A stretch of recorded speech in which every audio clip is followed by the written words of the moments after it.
Olá, meus amigos, bem-vindos a mais um Contabilidade com Chavalha, né? E hoje eu vou fazer aqui com vocês um trabalho um pouco diferente. Hoje eu vou apresentar para vocês um material que eu apresento, né, na Escola de Gestão aqui do município de Sorocaba. Eu faço parte, né, da Escola de Gestão como professor voluntário, né? Então, a gente procura para os novos servidores, passar aí um pouco do que é administração pública, né? Aí, geralmente eu começo aí com um pequeno currículo, né, que eu entrei no Serviço Público Sorocabano no ano de 2006, né, e eu tenho pós-graduação em Administração Pública e Gestão de Cidades, bacharel em Ciências Contábeis, sou técnico em processamento de dados também, tem diversos cursos aí na área de contabilidade, né, mas o que importa é que nós vamos para frente aqui. Com relação ao orçamento público, o que que eu procuro passar para o pessoal? Uma visão geral, né, do que é o orçamento de um ente público de uma esfera de governo. No caso aqui do município onde eu resido, que é Sorocaba, nós temos diversos entes municipais de duas esferas de governo: a Câmara Municipal, como administração direta, né, de outro poder, de outro poder, que é o legislativo, a prefeitura, que é o órgão do poder executivo, da administração direta, e temos diversos entes da administração indireta, que no caso é a Fundação dos Servidores, tem uma empresa de parque tecnológico, temos também um serviço autônomo de água e esgoto, né, uma empresa pública que é a URBS, e, né, diversos aí para exemplificar a diversidade aí das empresas que atuam aqui no município de Sorocaba. Entra naquela questão, né? Como gerir os recursos que esse orçamento municipal, né? Ele, quais são os recursos, o que, que eu posso fazer ou não fazer dentro desse orçamento público, né? A Constituição de 88, nos seus artigos 165 ao 169, ela trata ali a questão mais geral, né? Do que eu posso fazer, o que tem que estar constando ali dentro desse planejamento, né? A Lei 4.320 me diz como deve ser feita a contabilidade pública, também trata de questões desse planejamento. A Lei de Responsabilidade, ela tem o pilar da transparência e do planejamento, né? Então, os pilares, né, de planejamento e transparência. Então, reforça toda essa questão aí de planejar, de executar bem as ações governamentais com os recursos advindos aí desse orçamento que nós vamos ver mais para frente. O plano plurianual, a lei de diretrizes orçamentárias e a lei orçamentária anual são leis, né, que estabelecem como o município, o estado ou a própria União, ela farão uso desses recursos, né? Tanto como captar esse dinheiro e como gastar esse dinheiro em benefício da população, tá ok?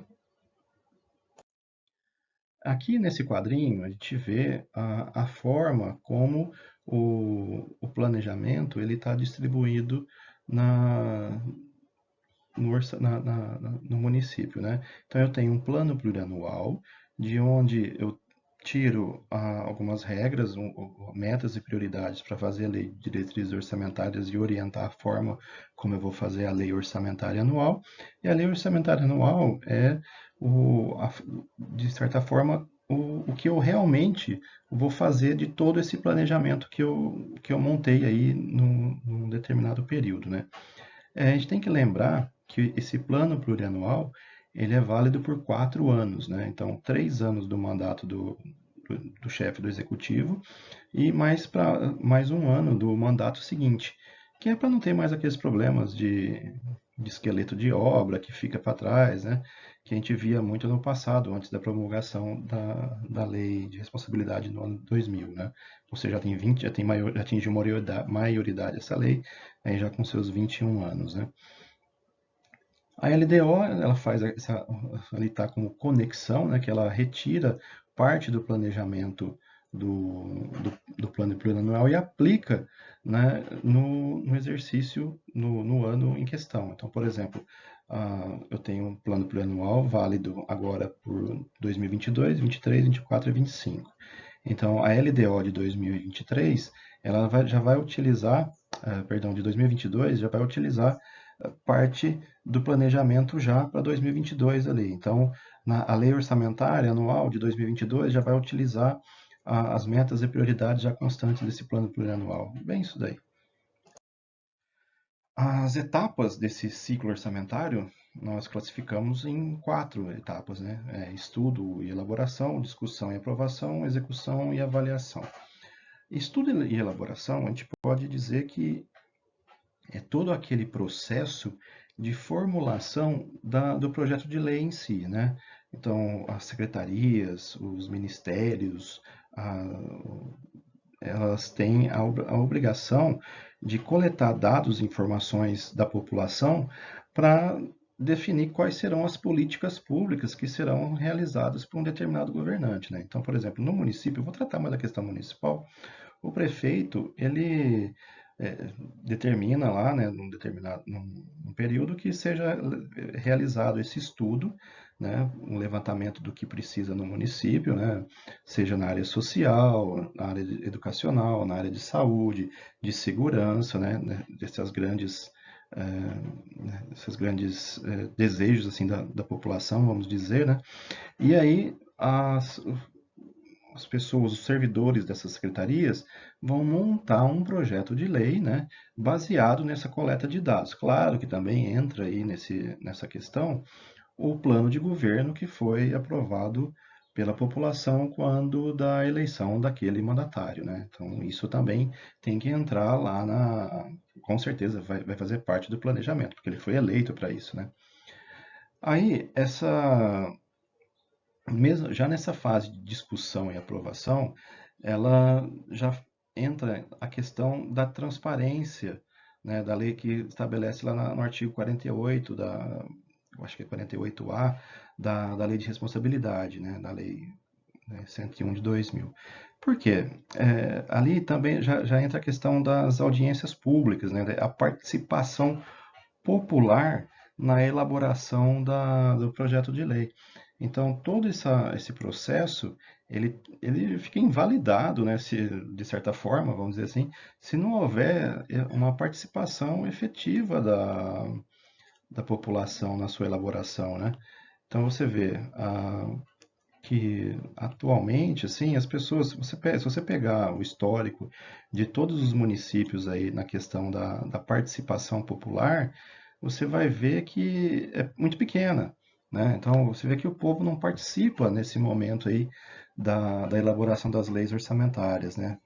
Então, isso é uma pena, né? Porque você pega, por exemplo, um plano plurianual, no caso, uma cidade como Sorocaba, envolve aí bilhões e bilhões de reais que serão aplicados nos próximos anos e a população faz de conta que não é com ela, né? Não participa.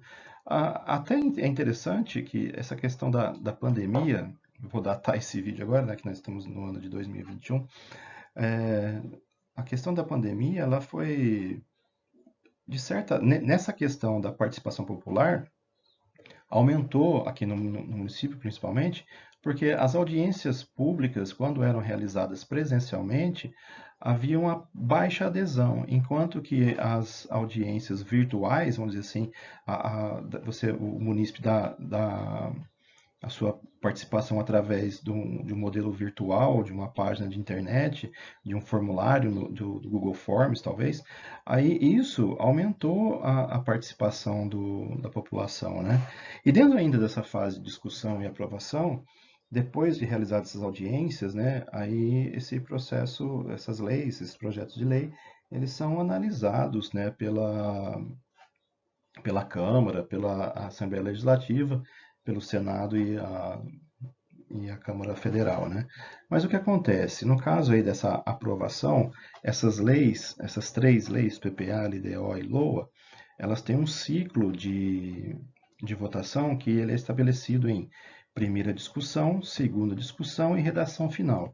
Ou seja, tem uma primeira discussão lá na Casa de Leis, né, onde os vereadores vão fazer elencar, vão fazer emendas, vão ver que vão colocar as prioridades deles, ou pontuar situações em bairros que, por exemplo, uma secretaria ela não previu que precisava de alguma atenção especial naquele bairro, e o vereador, vai lá, o vereador, o deputado, ele pega e faz uma alteração lá, que é chamada de emenda, né? Emenda parlamentar, que altera ali um pouco o projeto de lei. Tem um regramento para fazer isso daí, claro, mas em via de regra, isso é o processo legislativo, né? Aí, então, ele faz a primeira discussão, coloca as emendas dele lá, aprova essa primeira discussão, tem a segunda discussão, ele pode colocar mais emendas, e aí é realizada a redação final. Cada legislação dessa aí tem uma peculiaridade com relação à redação final que a gente vai ver mais para frente aí. Quanto à execução, é claro que a execução orçamentária, que é o que a gente chama, né, ela só é efetivada quando a partir do exercício que está valendo a lei, né? Se eu tenho uma lei orçamentária para o exercício de 2022, ela só vai ser executada no exercício de 2022. E aí efetivamente, todo aquele planejamento ele vai ser colocado em prática, né? A questão da avaliação, essa daí é uma situação bem delicada, né? Porque hoje, quem avalia a execução orçamentária de um ente público, né? No estado de São Paulo, aqui na nossa estrutura também, nós temos um controle interno, né, que é um órgão que está previsto na Constituição Federal, que é o controle interno, que realiza uma pré-auditoria em tudo aquilo que é realizado dentro da administração.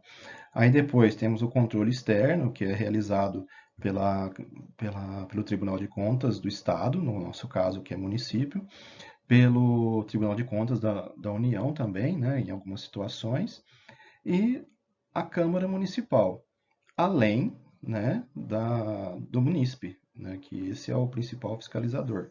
Na realidade, ali, essa avaliação, quando você vê assim, o Tribunal de Contas do Estado de São Paulo deu um parecer favorável para aprovação das contas do prefeito no exercício de 2018. Legal. O que quer dizer isso daí? O Tribunal de Contas, pela sua legislação, lá, o seu regimento interno, ele é um órgão acessório do Poder Legislativo.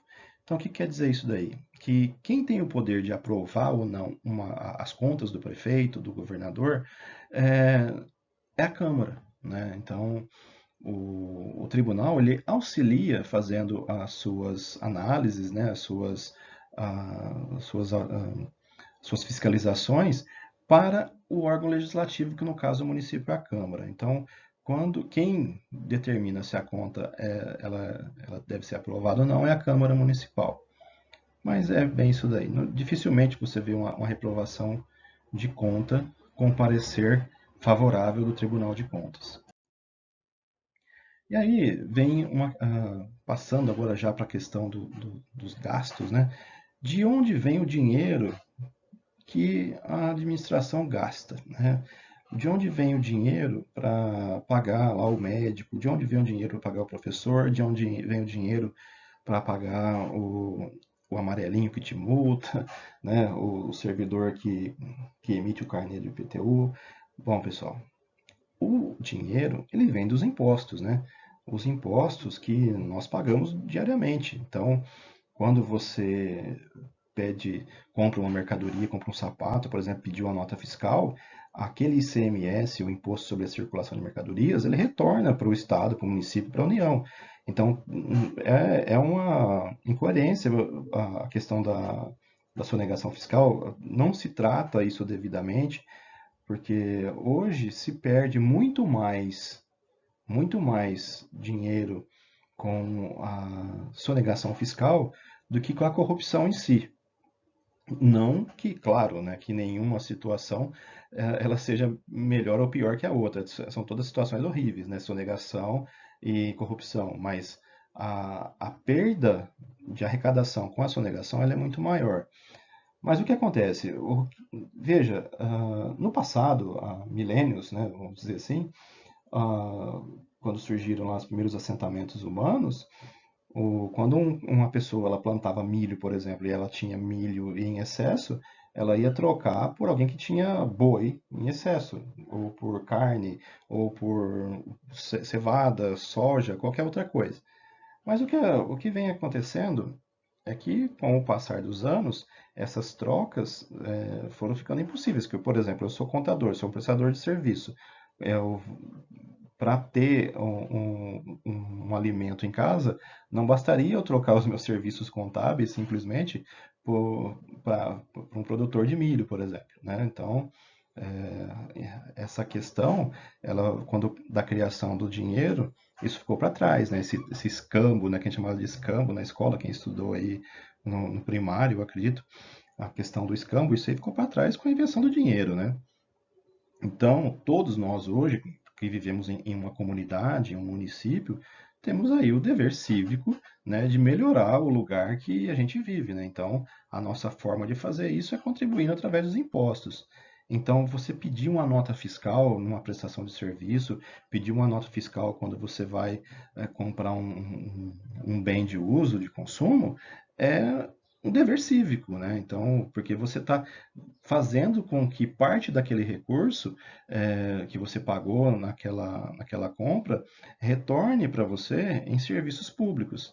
Lógico que, gente, tenha em mente, corrupção, ela existiu, existe e existirá. Agora, o que você precisa é combater a corrupção. Não estou dizendo que não pague imposto que a corrupção vai sumir. Não é isso. Né? Isso é uma fala absurda. Mas os recursos, né, da administração vêm daí. Agora, o que a gente chama de receitas na administração pública é o resultado da arrecadação desses impostos, né? Então, eu tenho diversos tipos de receitas que eu vou tratar aqui para frente. Então, o dinheiro, né, que você paga no imposto, lá na contabilidade da prefeitura, nós chamamos de impostos, né, taxas, contribuições. Então, aí o resumo ele diz que receita é o ingresso de recursos financeiros sob a forma de impostos, taxas e repasses feitos pelo governo do Estado e federal, convênios e operação de crédito. Mas veja bem, eu estou falando que receita nessa situação aí do município, tá? Porque quando eu falo aqui que o governo do Estado, o governo federal me realiza transferências para o município, é que a gente pagou algum imposto que era devido para o governo federal, para o governo estadual, e aí a Constituição ela determina uma cota parte, né, uma participação do município nesses tributos, nesses impostos federais e estaduais, né?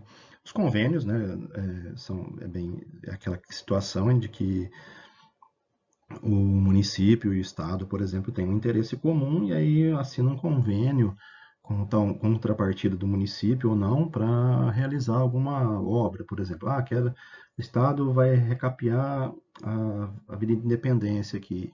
E aí vai firmar um convênio com o município, com participação de 10% do valor da obra lá do município para recapear a avenida. Beleza, então, sei lá, se a obra ela for estimada em 5 milhões de reais, o Estado vai entrar aí, no caso, com 90% e o município com 10%, como exemplo, né? Então, 4 milhões e meio do Estado, 500 mil do município. Operação de crédito é diferente, é um pouquinho diferente, né? Operação de crédito é um empréstimo, né? O ente público ele toma um empréstimo para executar uma obra também, no caso, né? Então, nada impede o município de tomar empréstimo nos bancos de desenvolvimento internacionais, nacionais, né? Desde que tenha um planejamento lá, tem diversos critérios que estão estabelecidos na lei de responsabilidade lá, para poder efetuar esses empréstimos, essas operações de crédito. Com relação às receitas, né, nós podemos dizer aqui que elas podem ser próprias. Essas receitas próprias do município, a gente pode classificar como o IPTU, o ISS, o ITBI, o imposto de renda. Já vou explicar o porquê do imposto de renda. O IPTU, lógico, é aquele que você paga sobre a sua propriedade territorial ou imóvel, né? Um imóvel que você tem aí dentro do município, uma casa, um terreno, né? Então, o município estabelece critérios lá para tributar o seu bem, né? Porque, claro, se você quiser um asfalto ali na frente da sua casa, né? Estou falando assim com relação ao asfalto, mas todos os impostos, né, eles têm, alguns têm destinação exclusiva, né? Tem aí algumas que a gente vai falar depois de vinculações, mas na maioria dos casos, e como eu tinha falado, os impostos eles são para desenvolvimento do município, né? Então você, como que tem aquele bem, aquele imóvel, está contribuindo para o desenvolvimento da sua cidade, do seu estado, do seu país. E no caso do IPTU, que é do territorial e da propriedade, ele serve para isso. O ISS, QN, que está faltando QN ali, que é o Imposto sobre Serviço de Qualquer Natureza, ele incide aí sobre a prestação do serviço, né? Então, se você contrata um pedreiro, se você contrata um pintor, se você contrata um encanador, qualquer prestador de serviço, funileiro, tal, cada um tem a sua alíquota de contribuição, e esses valores são arrecadados em cima desses serviços que são realizados por esses profissionais, né? E entra profissionais liberais também, como contadores, advogados e por aí vai. Dentistas, né? O ITBI, esse é o Imposto sobre Transferência de Bens Intervivos, né? Quando você compra uma casa, por exemplo, de uma imobiliária, de uma empresa do setor, aí tem que fazer o pagamento do ITBI, que é um imposto sobre a transferência desse imóvel, desse bem, né? Normal, quando você tiver um imóvel e for ou comprar ou vender, alguém vai ter que pagar esse tributo aí. Eu digo, aí não está pontuado o imposto de renda retido na fonte, mas essa é uma das principais fontes de receita dos municípios, né? Porque esse imposto, segundo o que está lá na Constituição, e até era objeto de briga aí judicial entre os municípios e o governo federal, é que esse imposto tem que ficar direto no município. Então, por exemplo, quando retém o imposto de renda nosso aí do servidor público, quando ele recebe o salário e tem retenção de imposto de renda, essa retenção fica direto para o município, para o estado, para a União. Não é distribuída entre os outros, né? Quando uma empresa presta serviço para o município e, e ela tem a retenção na fonte sobre essa prestação de serviço, ele também vai ter essa retenção aí. E isso vai ficar para o município diretamente. E taxas, né? Que aí essas taxas elas incidem sobre algumas situações aí, né? Por exemplo, taxa de lixo, né? Que é cobrado. Tem a CIP também, que é uma contribuição de iluminação pública, que em Sorocaba não é instituída, mas tem outras taxas aí também incluídas.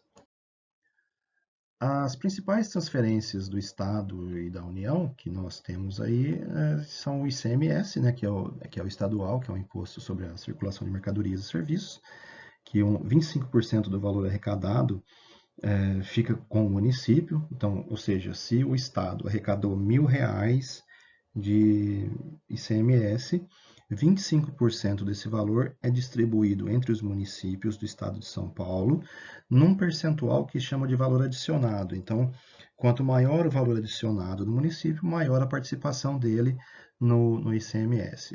Se eu não me recordo bem, o Sorocaba era 1,41, alguma coisa.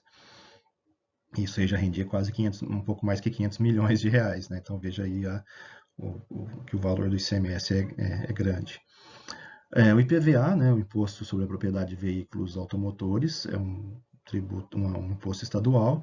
50% do que o Estado arrecada fica com o município. Então, se você paga R$ 1.000 de IPVA, R$ 500 vai para o Estado e R$ 500 fica com o município.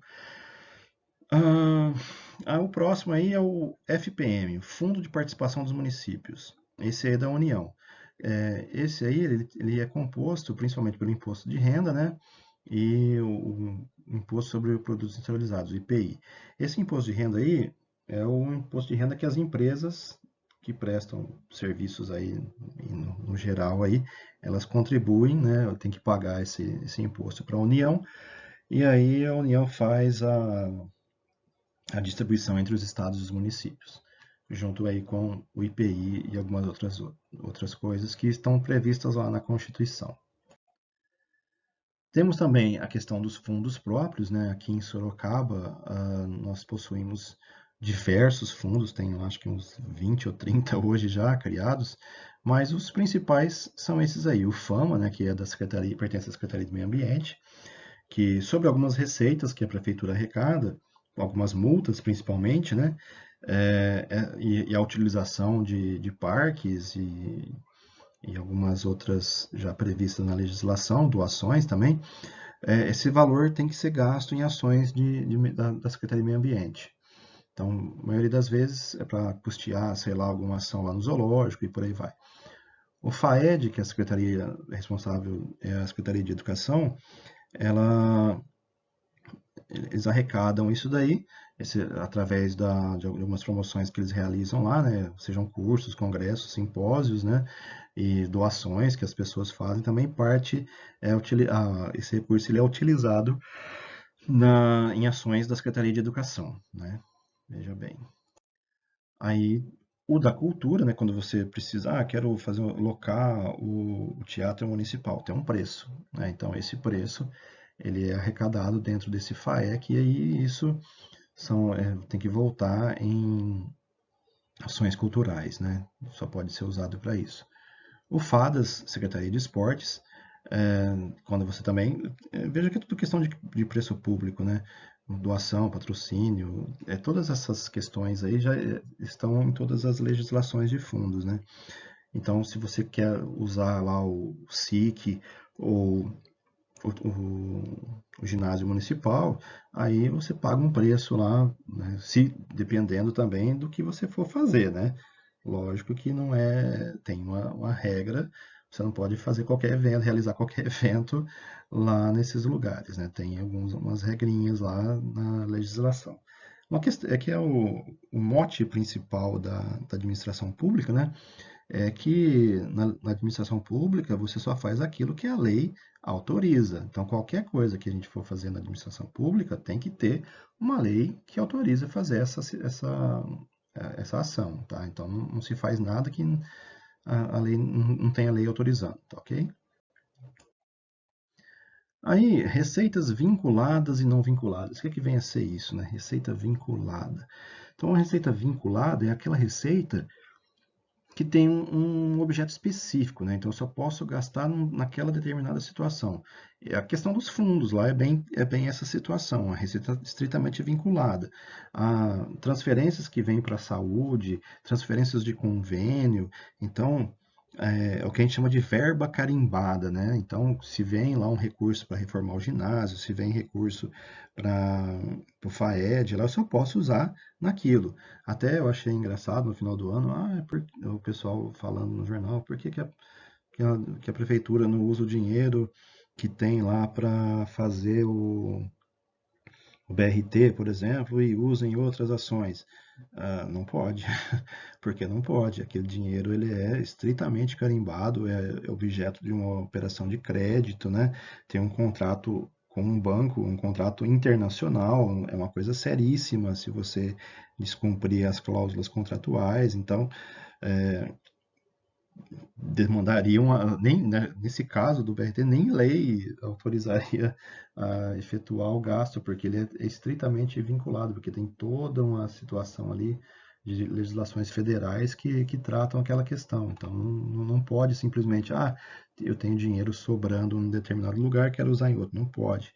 Tem até vedação da lei de responsabilidade com relação a isso. E aí também entra as vinculações de ensino e saúde, né? Os 25% do ensino e os 15% obrigatórios da saúde. As receitas não vinculadas, né? Aí tá bem claro, né? Não tem vínculo, então eu posso gastar com outras ações.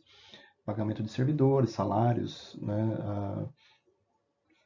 Manutenção de próprios municipais, né? Eu posso gastar com recap de rua, etc. Um monte de coisa aí. E aí, né, falando aí a questão da saúde e da educação, tem lá na Constituição, né, que é obrigatório a aplicação mínima de 15% dos recursos próprios do município na saúde e um mínimo de 25% na educação, né? Então, é um recurso, por exemplo, de R$ 100, que é o arrecado de IPTU, por exemplo, 40% já está comprometido com saúde e educação. Os outros 60% eu posso gastar com outras coisas. Claro que se eu não tiver já nada comprometido com relação a isso, né? Então, se você vê, existe pouca margem, né, para o administrador público ele inovar, assim, vamos dizer, né? Porque o cara já chega lá, por exemplo, em Sorocaba, já tem uma folha de pagamento que representa 44% da arrecadação. Já tem lá uma questão de contratos de manutenção de próprios municipais, de limpeza, de transporte de alunos, de transporte de servidores, sei lá, né, que já esses contratos já levam mais 40 e tantos por cento. Então, a margem para investimento em novas ações, ela é bem pequena, né? Então, aqui, principalmente aqui, se você não tiver uma criação de novas receitas, né, aí fica difícil para você administrar. Mas ninguém disse que era fácil, né? Aí, voltando àquele assunto da vinculação das receitas, a própria lei de responsabilidade, ela já trata aí no artigo 8º, né, que a vinculação ela é exclusiva para atender o objeto do, né, o dinheiro é para atender exclusivamente o objeto da vinculação, ainda que em exercício diverso daquele em que ocorreu o ingresso. O que quer dizer isso daí? Se o dinheiro vinculado ele entrou na conta da prefeitura no ano de 2020 e eu tiver esse dinheiro na conta ele em 2021, eu só posso gastar no objeto daquela vinculação. Por exemplo, se veio um recurso para um convênio para construção de uma UBS, por exemplo, eu só posso gastar, e eu não utilizei o dinheiro no ano passado, eu só posso gastar esse dinheiro com a construção daquela UBS e para mais nada. Entendeu? É vinculado, é exclusivo. E aí o artigo 25, parágrafo 2º, já dá aquela marretada, né? É vedada a utilização de recursos transferidos em finalidade diversa da pactuada, ou seja, vedado, não pode. Quando tem o termo vedado, tem sanção criminal em cima, tá ligado? Aí, essa questão das fontes, né, de recursos, de onde vem, dentro daquela gama de impostos ali, quais são as fontes, né? Então, isso já é uma codificação bem já que a gente tem já na administração há muito tempo, que é para dizer qual que é a origem do dinheiro, né? Então, por exemplo, tesouro. Ali o tesouro, o receita própria, é competência tributária, né? Que aí, no caso, é o imposto que você paga, a taxa que você paga, né? Que aí a classificação, lá na hora de classificar a receita, o pessoal coloca essa fonte tesouro. Quando tem alguma transferência do Estado, ou que seja de convênio ou transferência constitucional, vinculado ou não, né? Aí ele entra nessa fonte 2. Quando é a questão do fundo próprio, é a fonte 3. E aí, essa fonte 4, aí, esses recursos próximos à administração indireta, quem utiliza essa fonte, por exemplo, o SAI. O SAI ele não vai usar a fonte 1, porque ele não é administração direta, ele é administração indireta. Então, para diferenciar a fonte, para diferenciar essa questão da administração direta e indireta, eu utilizo uma outra fonte de recursos, que no caso é a 4. Ah, do governo federal, aí, né, se vier uma transferência vinculada federal ou de convênio, nós utilizamos aí a fonte 5. Até durante um bom tempo, a gente utilizava essa fonte 6 aí para outras fontes, todas aquelas que não se enquadravam nas 5 anteriores, né? Mas aí, com o tempo, o próprio Tribunal de Contas criou a fonte 7, que para a operação de crédito, né? Que começou a ter uma disseminação muito grande de operações de crédito. Então, ah, houve a necessidade, lá o tribunal achou interessante criar um novo código aí de fonte de recurso. E aí, com o advento, né, da emenda constitucional 86, o tribunal também resolveu criar essa fonte 8, que é para identificar dentro dos orçamentos municipais, né, as emendas parlamentares individuais, né, que são aquelas de execução forçada, né, que é o tal do orçamento impositivo. Né? Então, quando você tem uma emenda impositiva, você coloca aí esse código de fonte de recurso aí de emenda parlamentar individual pertinente à emenda impositiva. Né? É só para efeito de curiosidade. Né? E também, né, a receita aí, ela tem alguns estágios ou fases que a gente chama também, né? De previsão, lançamento, arrecadação e recolhimento aos cofres públicos. O que, que vem a ser isso, né? Na fase de previsão, eu estabeleço lá, né? Por exemplo, eu vou falar mais do IPTU, que é onde se aplica mais a questão da previsão aí. O IPTU, o seu imóvel, se você olhar o seu carnê de IPTU, ele tem lá em uma página, não vou lembrar qual que os diversos dados do seu imóvel. Acho que tem a área, né, tem a área construída, tem diversos códigos lá. Então, aqueles números é que diz, que estabelece o critério, eles são os critérios para valorar, para saber o valor venal, né, do seu imóvel. Então, o seu IPTU é balizado, é valorado, né? Ele é estimado com base naquelas informações, né? Então, o cadastro do imóvel, nós temos ali todas as informações necessárias para computar, para saber o valor que você tem que pagar ali de IPTU. Então, a fazer a previsão de IPTU é, de certa forma, simples, né? Porque você pega a base que você tem lá na prefeitura, vê coloca lá o percentual de IPCA que você vai utilizar para o ano seguinte, né, para corrigir o valor do ano anterior, e você, com base também no valor que você arrecadou no anterior, faz a estimativa de arrecadação do IPTU para o exercício de 2022, por exemplo. Então, de certa forma, é simples de fazer. No caso do ISS, por exemplo, aí já é um outro critério, né? Eu tenho já uma base de prestadores de serviço, né? Tenho as informações de quem são os prestadores de serviço de Sorocaba, sei o volume de notas que ele tira, que ele emite num determinado ano, os valores dessas notas, então eu tenho se o mercado tiver aquecido, a economia estiver bombando, vamos dizer assim, né? Então eu tenho condições bem fáceis assim de prever o quanto eu poderia arrecadar de ISS. Claro, né, gente, que é tudo previsão, né? A previsão pode dar furo, né? Então tem também os mecanismos para cobrir esses furos, vamos dizer assim, se eles acontecerem, né? Mas geralmente a gente sabe que, por exemplo, o IPTU ele tem, mesmo fazendo com base em todas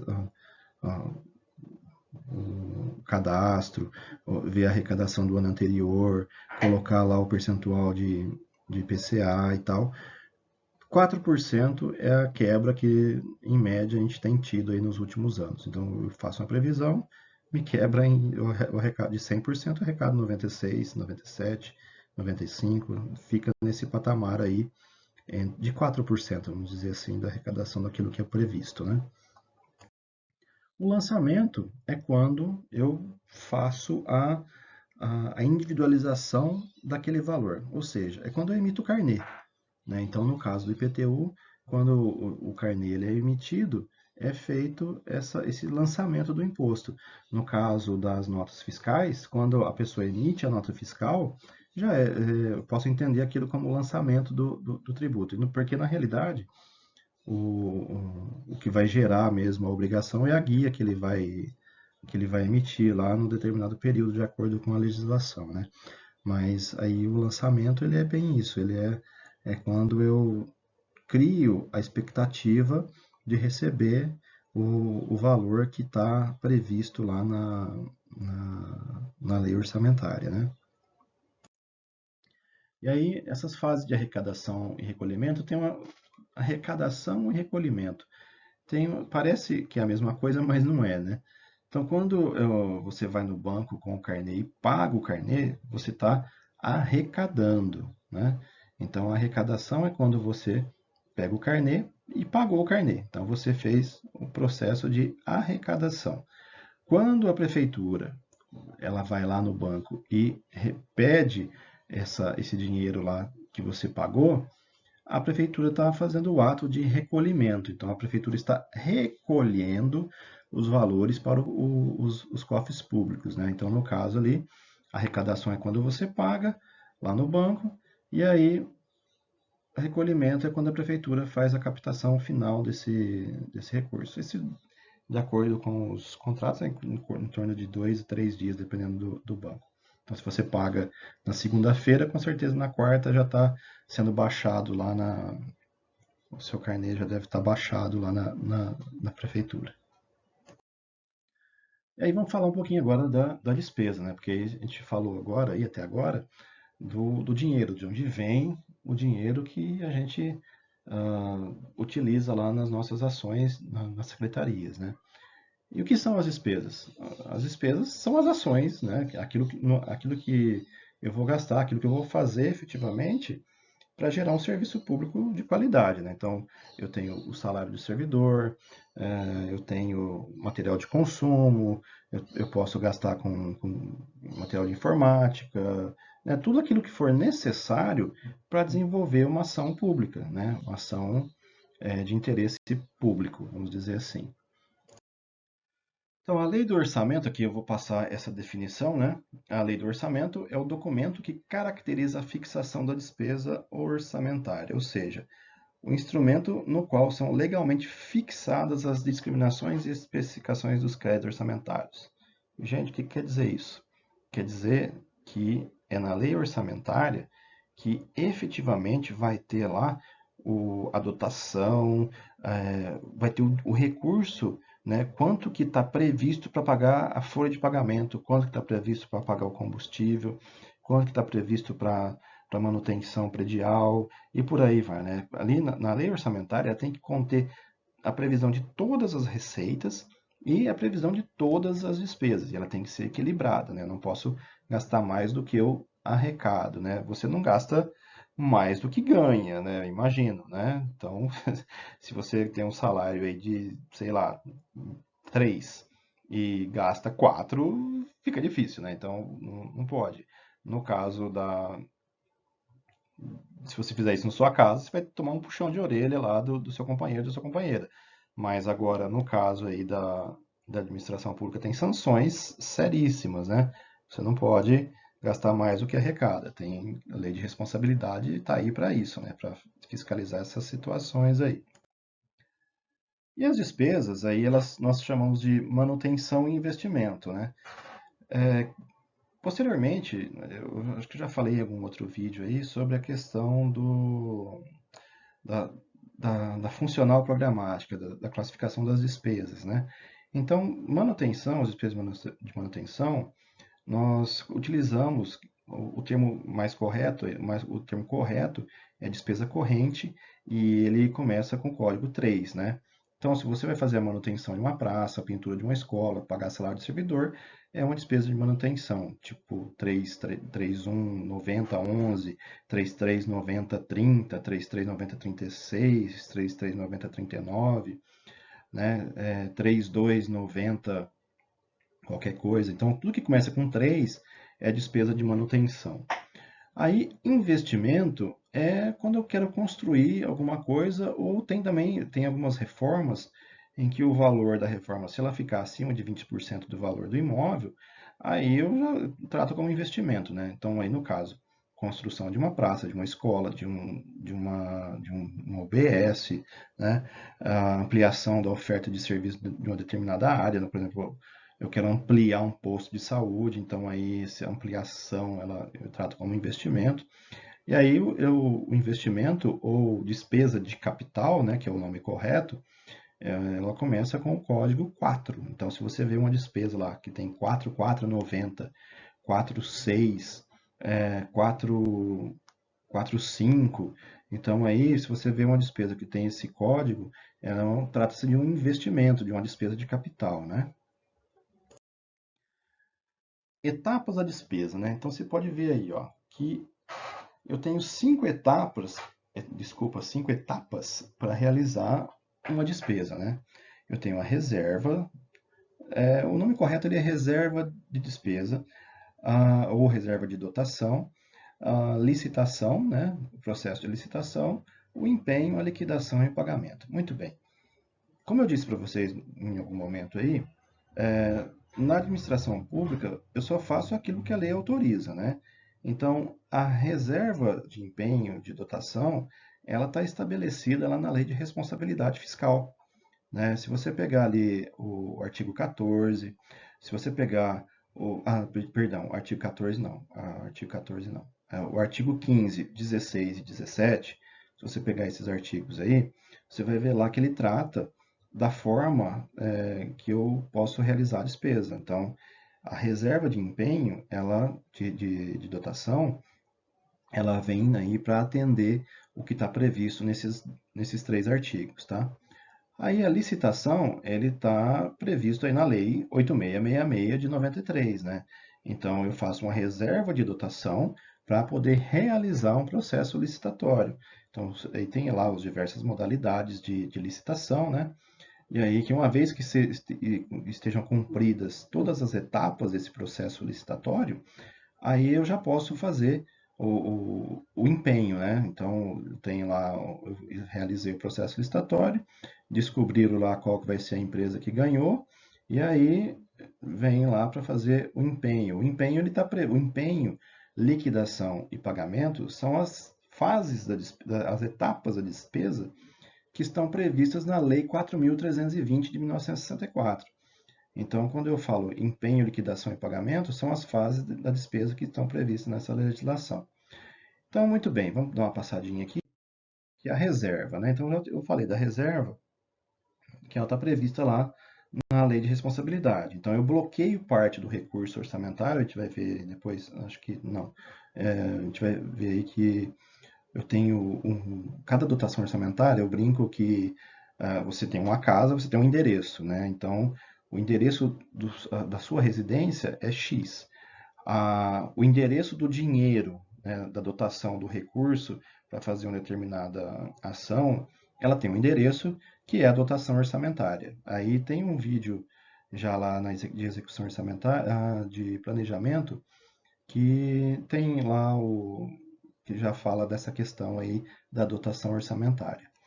Então, eu faço essa reserva, eu realizo essa reserva num sistema próprio lá, que eu já estou segurando uma parte da dotação, né, que está prevista para uma determinada secretaria para fazer aquele processo, seja dispensa, inelegibilidade, qualquer que seja lá convite, né? Você vai montar um processo licitatório de acordo com a modalidade dele, você precisa da reserva para comprovar que você atendeu os requisitos da lei de responsabilidade, artigos 15, 16 e 17, né? Aqui eu não vou tratar da Lei 8666, porque a minha área é de contabilidade, então eu não vou entrar no mérito da, da lei de licitações, né? Já vou falar aqui do empenho, que ele no caso ali, eu vou ler para vocês aí o que está, a definição, que eu me imagino que é o que está lá no artigo lá da 4.320, que é o ato de autoridade competente que cria para o Estado obrigação de pagamento pendente ou não de implemento de condição. É o empenho que gera a obrigação de pagar. Quem que é essa autoridade competente que cria para o Estado a obrigação de pagamento? Bom, pessoal, a autoridade competente, no caso lá, na Prefeitura de Sorocaba, é o gestor de cada secretaria ou o próprio prefeito, né? Então, por exemplo, tem um contrato de software que está vinculado à Secretaria da Fazenda e esse contrato ele tem um valor de R$ 1 milhão, vamos dizer assim. Até esse valor de R$ 1 milhão, quem é o responsável, o gestor desse contrato, é o secretário da pasta. Acima desse valor é o prefeito, que assina o contrato, que assume essa responsabilidade. né? Então, essa delegação de responsabilidade ela tem um limite máximo de 1 milhão.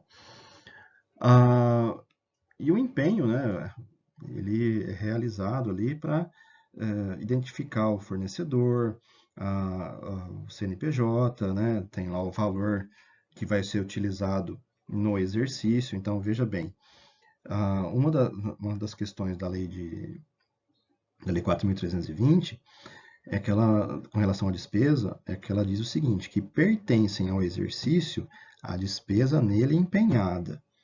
Então, muito bem, se eu tenho um contrato de 18 meses, por exemplo, e para o exercício de 2021, esse contrato começa lá no mês de junho, né? Então, eu sei que eu vou utilizar 7 meses do mês de junho. Então, se o contrato ele tem um valor, sei lá, de 1.800.000, eu vou usar 700 mil, vou empenhar 700 mil no exercício de 2021. Se for um contrato, né, claro que no caso do software aí, ele é um contrato mensal, né, de pagamentos mensais. Então, claro que tem alguns contratos que, por exemplo, uma obra que tenha uma execução contratual prevista de 4 meses. E aí eu posso empenhar o valor integral da obra, desde que ela seja executada dentro do exercício, né? Dentro do ano fiscal ali, que é o 2021 atual. Né? Muito bem. A liquidação, essa é uma fase super importante aí da despesa. Né? Essa liquidação, ela consiste aí na questão da análise da possibilidade de pagar ou não aquele serviço ou aquele produto que foi comprado, né? Então, por exemplo, se você é fiscalizador de um contrato, você tem uma responsabilidade muito grande nessa questão aí, porque é você que diz para o gestor do contrato que o serviço foi prestado de forma correta, que a mercadoria que você comprou, que a prefeitura comprou, ela está ok, está dentro das especificações do contrato. Então, por exemplo, se você compra computadores, né, vamos dizer, notebooks, você tem que, antes de fazer a liquidação, verificar se os notebooks que chegaram lá no almoxarifado, eles estão de acordo com as especificações técnicas que foram solicitadas lá no termo de referência, lá no edital no edital de compra, né, lá da licitação. Então, você veja que é uma responsabilidade grande, né? Então, não estou querendo te assustar, mas, tipo, faça bem feito o seu trabalho para que você depois, no futuro, aí não seja cobrado, né, por alguma omissão ou algum ato falho, né?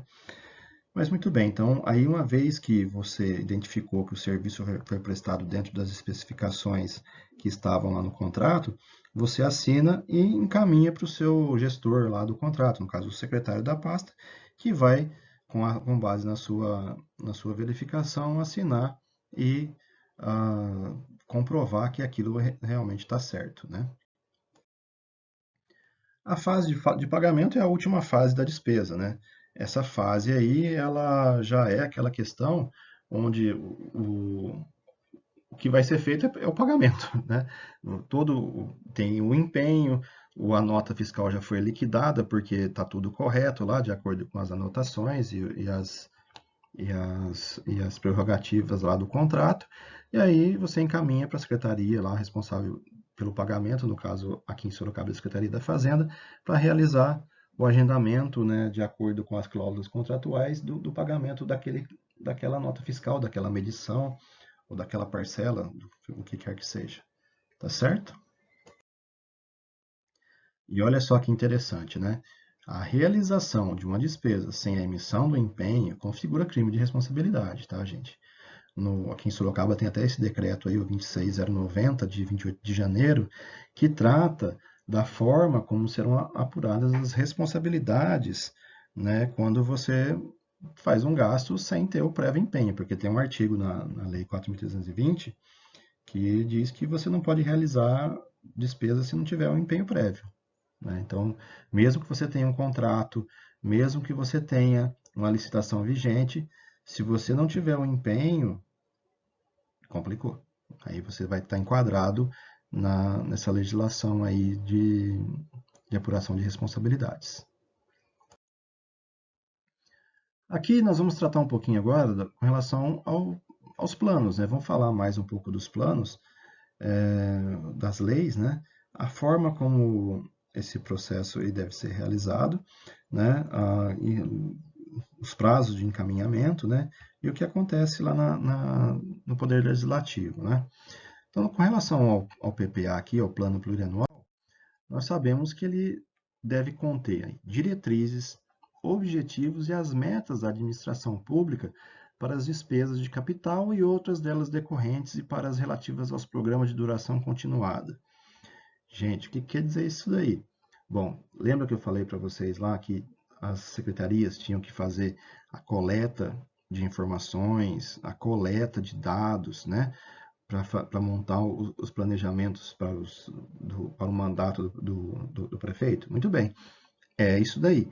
Então aí eu vou estabelecer, eu quero Secretaria de Saúde, ela cria um programa, né, de saúde para atender a saúde da população. Eu tenho que ter metas que eu quero atingir, eu tenho que ter objetivos, né, e isso de forma clara, metas factíveis de atingir. Não adianta eu colocar lá um número que eu nunca vou conseguir atingir no ano ou nos 4 anos do mandato, né? Eu tenho que colocar coisas que sejam realizáveis, porque isso depois vai ser cobrado da administração. Quem acompanha aí o Tribunal de Contas, o site lá, depois vocês deem uma olhadinha lá, www.tce.sp.gov.br. O Tribunal de Contas ele tem um negocinho que chama IEGM, que é o Índice de Efetividade da Gestão Municipal. Ou seja, eles pegam todas as metas, todos os objetivos que a administração estabelece no PPA e faz um comparativo do que você está realizando ou não. Muitos de vocês já devem ter recebido lá da controladoria, por exemplo, né, um, um tipo de questionário, né, que o próprio tribunal ele elabora com relação a realização desses objetivos e metas, né? Então, quando você coloca lá que vai recapear 40 mil metros quadrados de asfalto, você deveria se planejar para colocar, para realizar isso daí, porque é um número que vai fazer parte do índice de efetividade da gestão, né? Se você coloca que vai erradicar o analfabetismo, cara, tem que ser meta que seja factível com a realidade do município, das secretarias, né? Porque isso depois o prefeito vai ser cobrado, né? O prefeito, o gestor maior lá, ele vai ser cobrado, né? Esse plano, como a gente já tinha falado lá no início, ele é elaborado no primeiro ano de mandato, né? Então, ele tem vigência por 4 anos.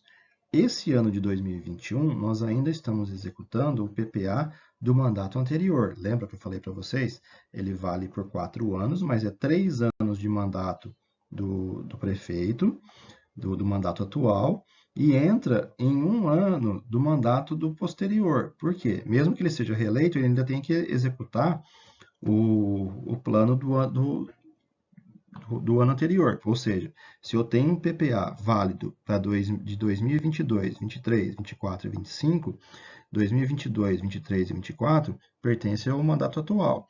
Aí o 2025 já entra no próximo, que é para evitar aqueles esqueletão de obra que acontecia no passado antes da promulgação da lei de responsabilidade, né?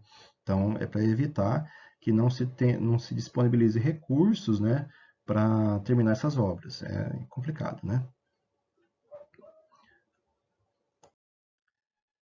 Aí é com relação ao encaminhamento da lei, né, do projeto de lei.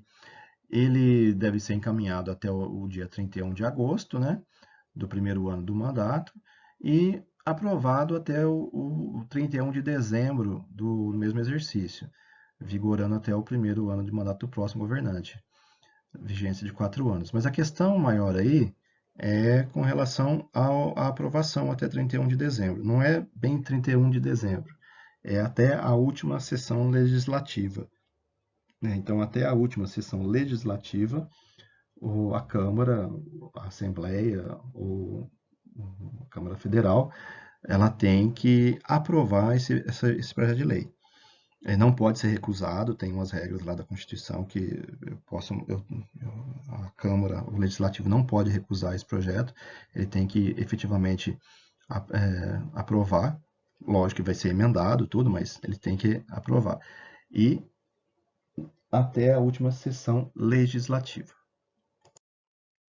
Os principais objetivos, né? Metas com clareza, prioridade da administração, estabelecer a relação necessária entre as ações e a orientação estratégica do governo. No caso aí, é o que o governo quer fazer junto com o seu plano, né, de governo que foi aprovado lá na eleição. Então, ele coloca as ações dele junto com aquilo que foi idealizado lá na campanha, né, para poder aí formatar esse projeto de lei.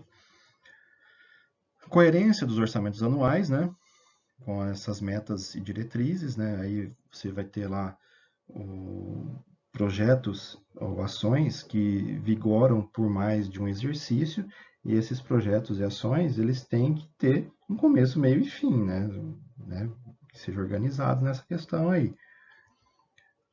Resultar organizado em programas e ações que resultem em aumento de bens ou serviços que atendam às exigências da sociedade. Claro que aquilo que a população ela ansiava nas audiências públicas pode ser realizado ou não, né? Então pode ser incorporado ao planejamento do prefeito, né? Ou não. Isso faz parte do processo, né? Aí, por exemplo, a Câmara Municipal vai fazer suas emendas também, desde que atenda todos os critérios que estão lá na Constituição Federal, né? Aí fala um pouquinho do mínimo, né, das informações básicas, né? Tem que ter lá o nome do programa de governo, cada secretaria vai ter um ou dois programas, depende de cada secretaria, né? Facilitar lá, ou o programa de governo ele pode estar ancorado em mais de uma secretaria, isso não tem problema. Tem que ter dados e estatísticas sobre as características da população, que isso a gente pega muita coisa do IBGE, né? Quantidade de pessoas por faixa etária, taxa de analfabetismo. Isso tudo é muito importante para eu ter um parâmetro de onde eu estava, o que eu quero fazer e aonde eu quero chegar, né? Então, tipo, se eu tenho na cidade um índice de jovens e adultos, né, que estejam aí analfabetos, né, muito alto, um índice muito alto de jovens e adultos analfabetos, e eu quero reduzir esse índice, eu tenho que saber primeiro quantos são, né? Então, tem lá 5% da população, tá? Nossa, que seria um número muito grande, né? Então, vamos colocar aí, que, sei lá, eu estimo que 4.000 pessoas estejam nessa situação. Eu quero fazer um projeto em que eu atenda 1.000 pessoas no primeiro exercício, 1.200 no segundo e por aí vai. Então, eu quero reduzir esse número de 4.000 para, sei lá, 2.500 até o final do mandato. Porque é lógico que você não vai conseguir atender a todos, mas você tem que traçar um processo de atendimento e chegar num número factível, né? E aí também eu tenho que ter as condições dessa prestação de serviço, né? Eu faço isso baseado nas finanças dos anos anteriores, né? Que eu tenho desempenho, como eu falei para vocês lá das receitas, então nós temos bases históricas, né? De arrecadação e eu utilizo essas bases para poder fazer o levantamento de como eu vou angariar esses fundos para poder atingir, realizar aquelas ações e atingir os objetivos, né? Aí tem alguns exemplos do PPA atual, que deve acabar agora no final do ano, né? Então, aí, um ali é da Secretaria de Esporte, né? O programa 3002 tem uma justificativa. Eu não coloquei lá as metas, né? Porque ia ficar muito cansativo. Mas, se vocês entrarem no portal da transparência do seu município aí, vocês vão ver essa situação lá. Cada município aí tem a possibilidade de colocar o número que quiser, o nome de programa que quiser, colocar a justificativa, né, as metas, né, isso aí é característica de cada município, não vai ter o mesmo nome cada, cada programa, né? Cada município é único, né? Então aí tem aí o da saúde, tem do programa habitacional, cada um com as suas justificativas, né? A LDO, a Lei de Diretrizes Orçamentárias. Que bicho é esse, né? Bom, pessoal, a LDO, ela tem a vigência de um ano, de um exercício. No caso ali, quando eu estou falando em plano plurianual, eu estabeleço a vigência do plano plurianual para 4 anos.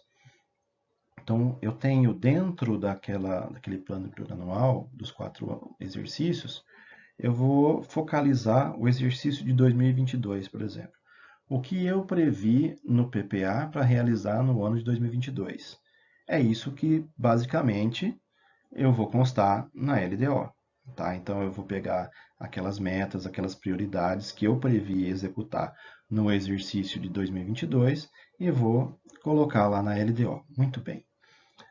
Aí, só que claro, né, que em toda situação, em todo município, em toda esfera de governo, o que é prioridade hoje pode não ser prioridade amanhã, né? E isso acontece todo dia. Então, o que é prioridade hoje não é prioridade amanhã. Então, tem programas ou ações que eu previ lá no plano plurianual, quando eu vou fazer lá a LDO, eu vejo que aquilo não vai ser mais necessário realizar por algum motivo ou outro. Ou apareceu alguma outra prioridade, ou alguma ação que demanda ali uma aplicação imediata de recursos, né? Que eu tenho que deixar de realizar algumas coisas em detrimento de outras. Exemplo mais próximo aí, nós temos no tempo, é a pandemia, né? Que nós estamos vivendo ainda e que causou um transtorno imenso no planejamento de todos os orçamentos de todas as esferas. Transtorno é modo de dizer, né? Jesus, é um caos, né?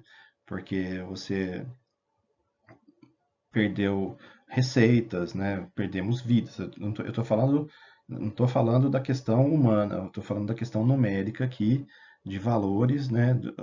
Da questão do planejamento orçamentário dos municípios, estados e da própria União.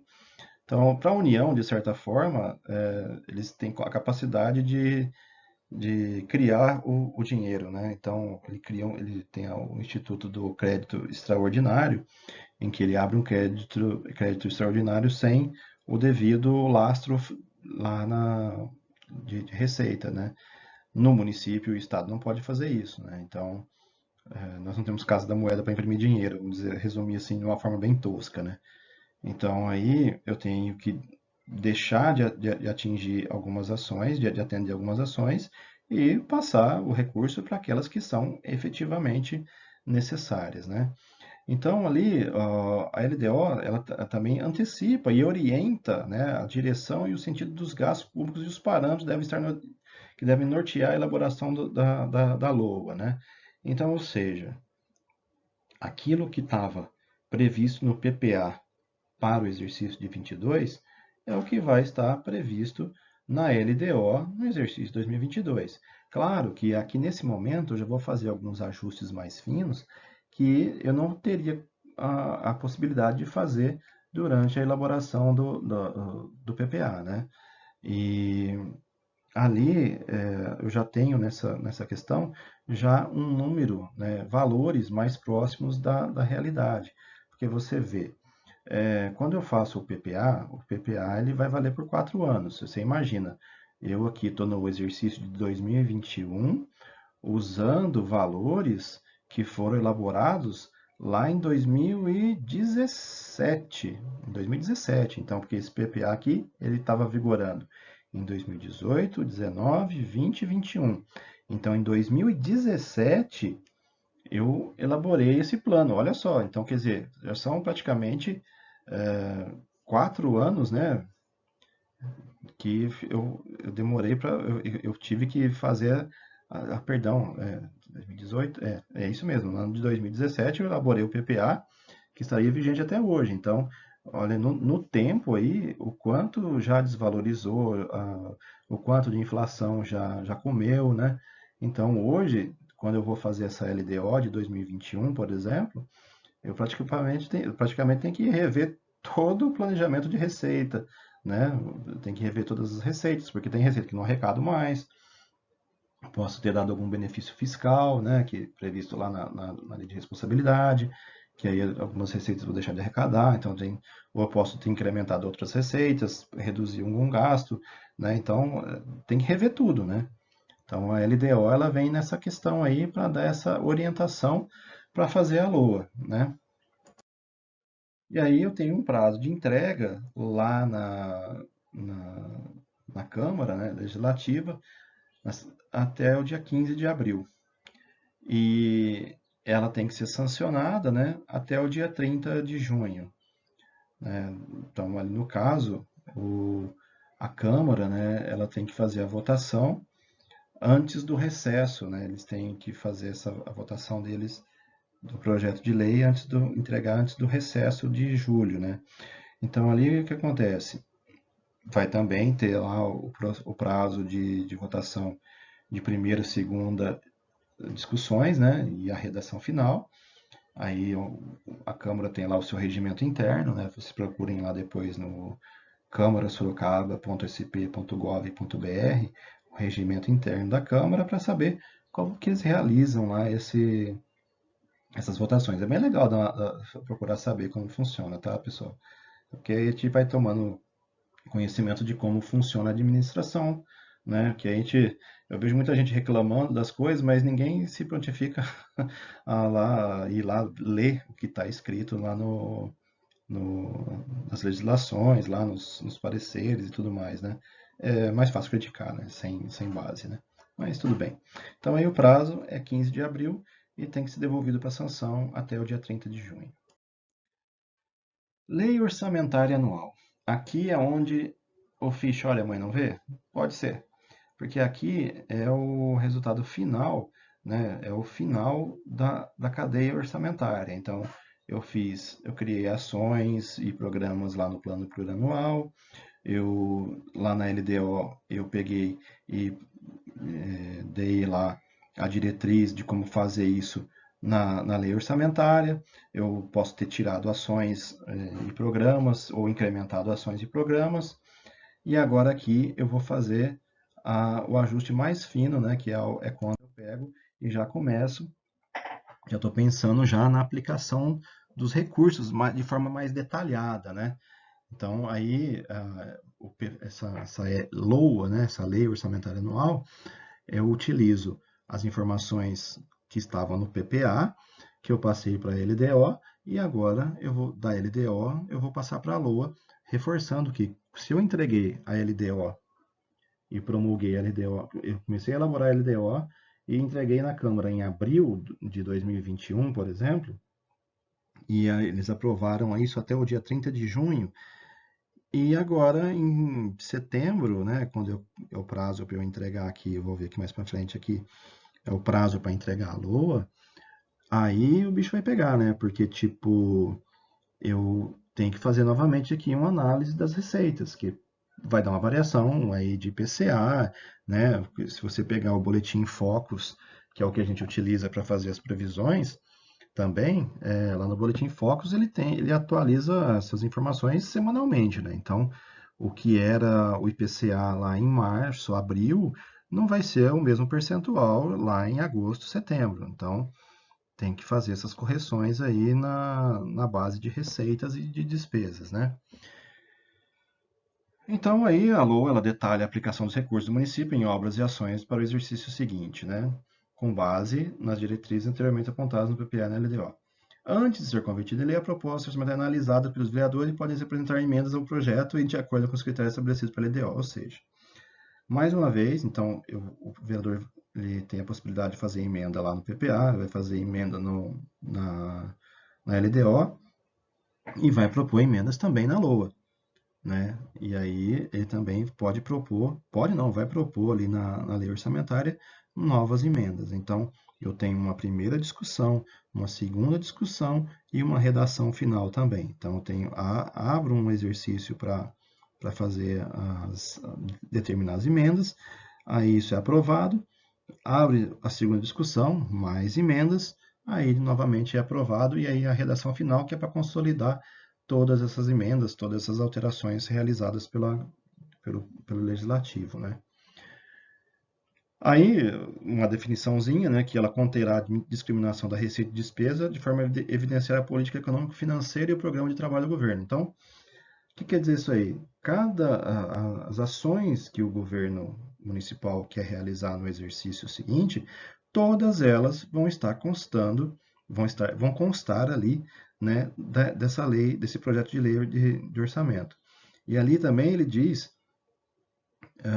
ele tem a forma como vai ser gasto esses recursos, né? Tem lá as dotações orçamentárias, né? Onde eu vou gastar, vai estar alocado o recurso, a forma como eu vou fazer a arrecadação dos impostos, né? Ou a forma como eu vou fazer o lançamento das transferências e tudo mais.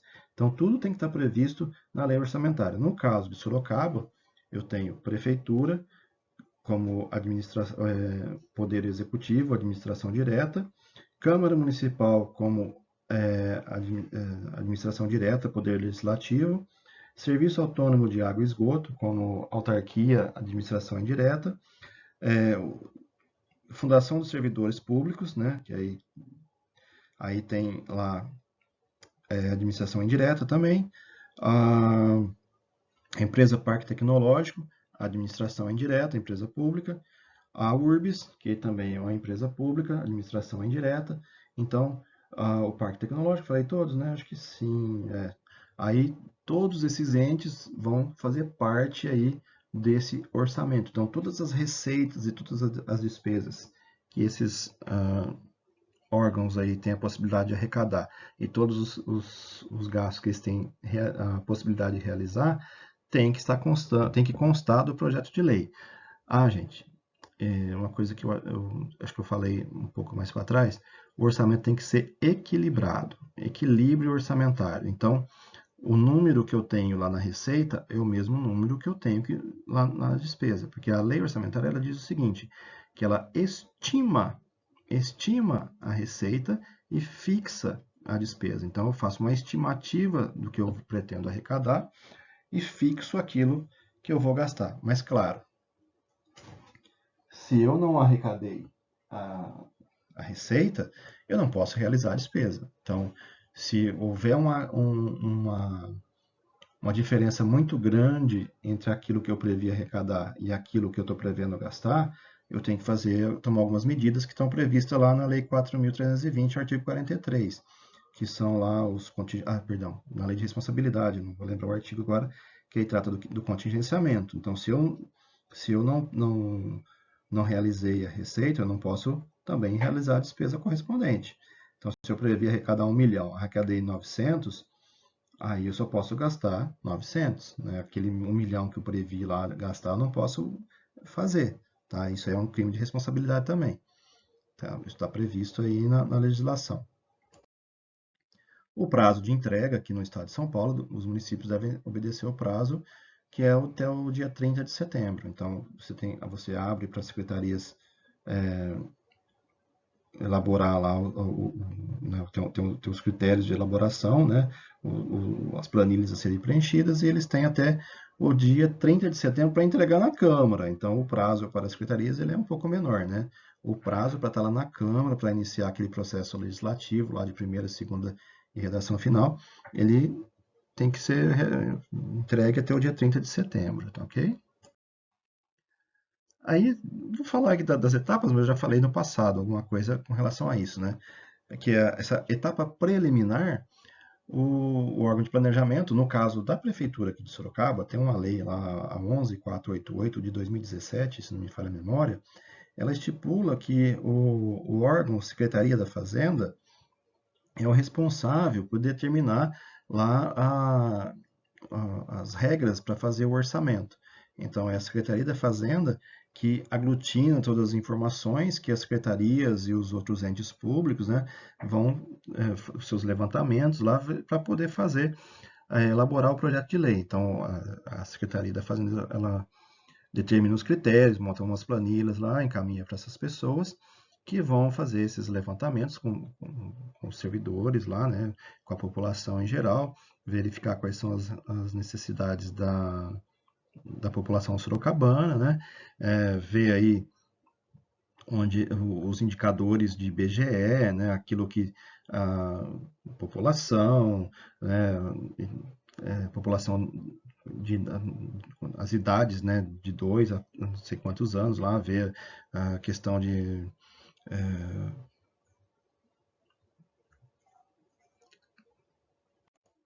desculpa, pessoal, precisei fazer uma pausa aqui que eu foi problema interno aqui.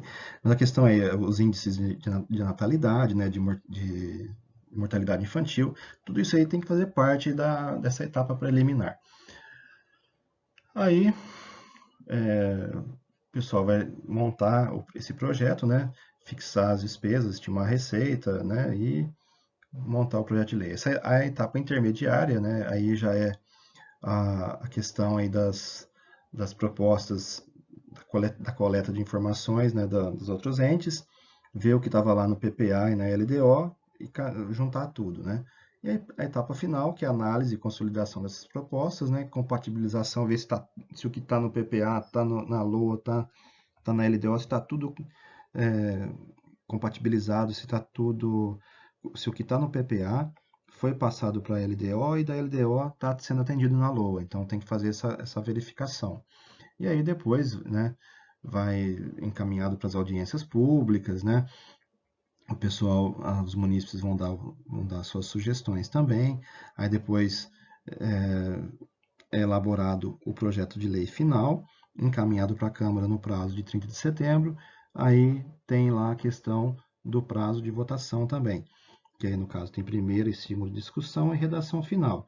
No caso da lei orçamentária, ela também tem que ser promulgada até o último dia do exercício, né? No caso, até a última sessão legislativa, né? Que aí isso depois é encaminhado de volta para o município, para a prefeitura, vamos dizer assim. Aí, orçamento público, quem gerencia, controla e monitora, né? O Poder Executivo é que faz esse gerenciamento, né? O controle, a fiscalização é realizada pelo Poder Legislativo e a monitoração é realizada pela sociedade civil. Tá. A monitoração pela sociedade civil, a gente sabe que não é muito, a sociedade não participa muito das questões, vamos dizer assim, públicas, né? Mas, como eu tinha falado para vocês, o Poder Legislativo ele é auxiliado pelo Tribunal de Contas, né? Mas o munícipe, qualquer munícipe pode solicitar informações da administração, de como está sendo executado um determinado programa, uma determinada ação. Tem as leis de acesso à informação, que você pode fazer lá as suas solicitações, encaminhar, você pode, segundo a lei de responsabilidades, é transparência total, né? E o prefeito é o responsável por montar o governo executivo que vai dirigir a administração, né? Então, a Câmara, em conjunto com a prefeitura, elas têm também aí uma responsabilidade na execução desse orçamento, né? Aí, pela forma como vai ser executado e outro pela fiscalização, né? Como eu já tinha falado ali, o Tribunal de Contas, que fiscaliza, né, o poder executivo, né? Mas o ponto final, né, com relação às contas do prefeito, é dado lá pela Câmara, pelos pareceres emitidos pelo tribunal. O orçamento como instrumento de planejamento, né? Então,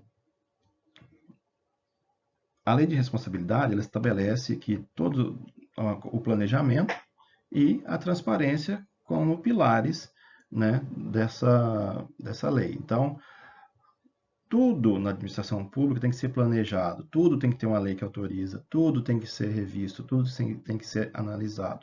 Tem, tem indicadores, tem que ser bem elaborado. Se você quiser ter um serviço público de qualidade, tem que ser muito bem planejado e tem que dar transparência. Então tem que ter transparência em tudo, seja por relatório, seja por vídeos, seja pela fiscalização. Então, tudo tem que ser muito bem trabalhado para que não fique uma, uma aura, né, vamos dizer assim, de incompetência por você achar que alguma coisa não está sendo executada, mas na realidade ela está sendo bem executada, mas você não tem a transparência, você não tem informações claras de como aquilo está sendo feito. Então, só você fiscalizar só pelo portal de transparência é ruim. Você só vai ver número, você só vai ver contrato ali. Então, você tem que, por exemplo, você quer saber como está sendo executado um contrato de transporte público, é, você tem que ir na secretaria perguntar, né? Você também pode ficar lá observando, você pode fazer a fiscalização, né? O que muitos municípios, muitas pessoas fazem é se organizar em ONGs, né? E fiscalizar. Você tem diversas ONGs aí que fiscalizam o poder público, né? Tem até eu acho interessante um que tem no Twitter, que é a Rose. A Rose é um robozinho mesmo, é a Rose dos Jetsons, né? Que ela fiscaliza as ações dos deputados, né? Então a Rose ela foi criada para analisar as prestações de contas de alguns deputados federais. De alguns não, de todos os deputados. Então o cara apresenta uma nota fiscal, a Rose aponta algum gasto que foi indevido e tudo mais. Eu não sei se ainda está ativo, até depois a gente pode dar uma olhada. Mas procura no Twitter lá a Rose, com ROSIE. Ela faz a verificação dos deputados. E é muito legal isso, né? Porque é uma forma muito inteligente de você fiscalizar. E tem outras formas, né? Você pode, se você vê que um serviço público não está sendo realizado, você pode cobrar isso na imprensa, né? E aí o pessoal vai atrás para ver o que está sendo realizado, né? E aí, se foi bem planejado, com certeza está sendo bem executado. Aqui, muitas vezes, né, talvez a falta de publicidade, né, que isso está previsto lá na Constituição, no artigo 37, a falta de publicidade, ela também se reverte em falta de transparência, né? Então, se o cara ele realiza lá, tá previsto que vai dar um determinado nível de transporte, nível de qualidade no transporte público e não tá dando transparência, você não está mostrando como está sendo feito, aí isso pode gerar aí alguns questionamentos, né?